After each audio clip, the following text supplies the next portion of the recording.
පුපුරන්නේ නැත්තම් එයාම පෙරලා ගන්නවා මෙහෙම. පෙරලාගෙන පිටිපස්ස බලාගෙන අපි මෙහෙම අදගෙන යනවා. අදගෙන යනවා.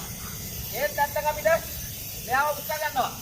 උස්සගෙන එනින් පිටිපස්සට යනවා. හැබැයි පිටිපස්සේ බාධකයක් තිබිලා වැටෙන්න පුළුවන්. වැටුනොත් ගෑස් එක තමයි අගට වැටෙන්න පුළුවන්. පස්ස බල බල තමයි යන්නේ. ඊට පස්සේ ඒත් බැරිනම් කම්පි කොක්කස් වටයක් ගන්නවා.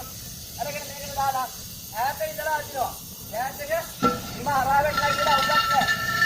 එයාලා කිසි කරදරයක් නැතුව ඉදුරට ගෙනියන්න පුළුවන්. එයාමද ඊට පස්සේ අපි මෙයා මිදුවට ගිහින් දාලා මිදුවේ නිවා ගන්න ගේ අපිට නිවා ගන්න බැරි නම් ඔය මං කිව්වේ.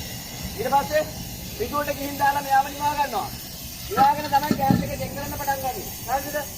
දෙත ගෝණියක් දෙත ලිප්ස්ටික් එකක් අරගෙන මෙයාව හොද්දට දීලා මේක මොකද කරන්නේ අපි?